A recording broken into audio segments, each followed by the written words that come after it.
everyone, it's ESL Allison, and I am here to do a follow-up video for my last video. Follow-up means to add more information that is important from the last video. So in the last video, I shared the steps to follow to properly or appropriately apologize in English. I used some vocabulary that you may not be familiar with. So I want to share some vocabulary, and I also would like to give more examples of appropriate language for apologizing through the 4 steps that I gave in the previous video. I mentioned that you may miss a deadline. Let's talk about the word deadline for a moment. It means a time when you need to have something finished. It is a due date, is another way to explain it. You may have a deadline in school, in college, at work, or even for personal issues, such as a deadline to sign up your child for baseball, or a deadline for when you need to renew your driver's license. Let's talk about the words that go with deadline.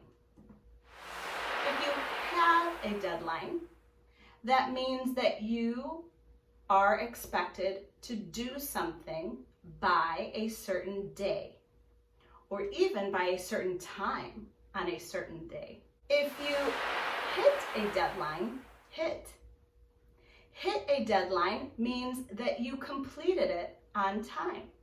You completed the task that is due by the expected time or day. If you miss a deadline, that means that you did not complete the task by the certain day or the certain time. As I mentioned, I included 4 steps to follow to appropriately apologize in English in more professional situations. I am going to give you now some more sample language that uses or includes all 4 steps of that apology. Here are some examples. Oh, I'm very sorry. I know I'm late. I was having trouble with the public transportation. I will certainly complete my work for the day on time. And I promise this won't happen again. Here's another example. I apologize. I know that that was not right. Next time, I will be more careful with my work. You can trust that this was a one-time thing. Here's another example. Oh yes, I'm very sorry. I did not want to hurt her feelings or offend my coworker. I was unaware that my words were offensive. I will practice my language so that I can use more appropriate words. I will be more careful in the future. There. Those are just a few examples of walking through the 4 steps of an apology. Now, you may need to change your language in different examples, depending on why you are apologizing.